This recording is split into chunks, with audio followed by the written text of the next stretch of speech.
So IDH mutations, which occur in about 10 to 20% of patients with acute myeloid leukemia, occur in a smaller proportion of patients with myelodysplastic syndromes. They occur in about 5% of patients overall with myelodysplastic syndromes, but together it's 10%. So IDH1 mutations happen in 5% of MDS patients, and IDH2 mutations occur in another 5% of MDS patients.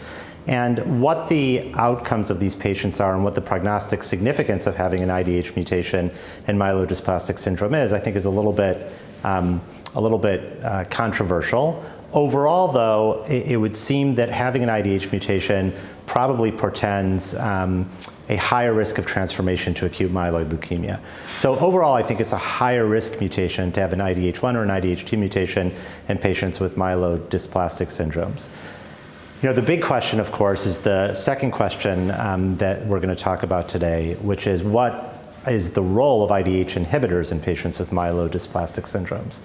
And similarly to what we see in patients with relapsed and refractory acute myeloid leukemia, when you give IDH inhibitors to patients either with relapsed and refractory or newly diagnosed myelodysplastic syndromes with an IDH mutation, what ends up happening is that about 30 to 40% of those patients will go into remission. That is, 30 to 40% of patients, if they've got elevated blasts at diagnosis, they will clear their blasts, and they will also have hematologic improvement.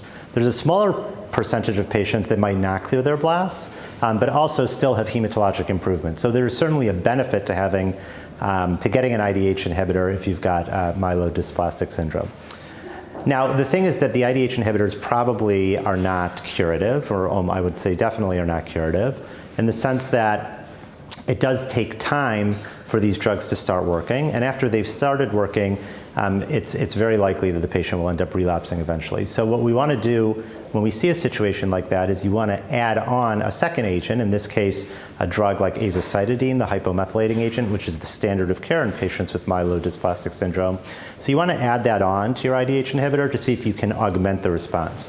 One of the things I'm going to be talking about today is a clinical trial that was done by Dr. Courtney DiNardo and her colleagues looking at the combination of azacitidine with the IDH2 inhibitor enasidenib, and that showed actually quite good results. They had a number of patients who achieved a true complete remission, and I think that that's something that's quite exciting.